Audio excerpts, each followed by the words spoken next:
You don't have time to really mess around. If you mess up a little bit, you lose a lot of time on a 4-hour trip.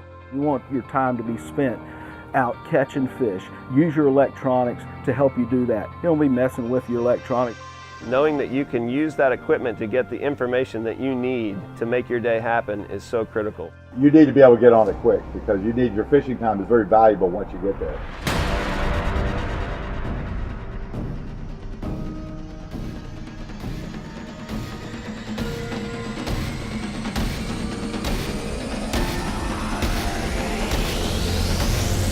Some of the most important decisions that you can make in the charter business is what are going to be the tools that you rely on a day-to-day basis. You have to have confidence in your boat, you have to have confidence in your crew and your tackle, in your plan, and by all means you have to have confidence in your electronics. When I leave the dock in the morning, I have a good idea of what I'm going to do, and I know that the electronics on my boat are going to back that up, make sure that I get where I need to be and be exactly where I need to be on the spot. The opportunity to see the high, low, and medium chirp and see everything in the water column and hone in and dive into what's happening with the bottom and the midsection and the top section of the water columns to see all three levels. The picture that I'm getting for this, the resolution in this picture is really changed the game. We went out earlier today and caught some sailfish over a bait ball, and I could see the bait ball, I could see it getting forced to the surface, I could see the sails on the side of the bait ball and know where to put the boat so that the fish are underneath the baits. We had a pack of 4 up and hooked them all. You can actually mark the squid and then you can actually see in 1,500 feet of water, see a swordfish swim right through the squid and you get the bite. Thought we saw a fish and then we got a bite immediately. You didn't think you saw one? It was him in 1,500 feet.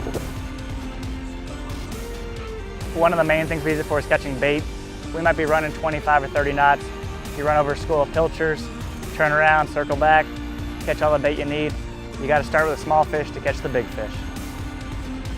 It's really given me a lot better returns on what I'm looking at. It's separating a lot more fish, cleaning the water column up, making it to where I can pick out smaller targets and maybe stick it out at a spot for a little bit longer, knowing that there's a wahoo under the boat. When you take people fishing 200 days a year, some people save up all year for one trip. Some people go on multiple trips a year. When you get out there, you want to give it your best shot. You want to be confident that you're going to find fish, you're going to mark the fish, you're going to have the right spots, you're going to put in 100% effort, and you're going to show the people a good time.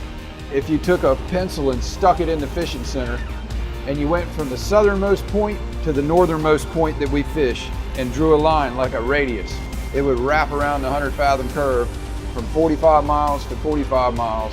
That's the parameters for the best saltwater hunting lease in the state of North Carolina.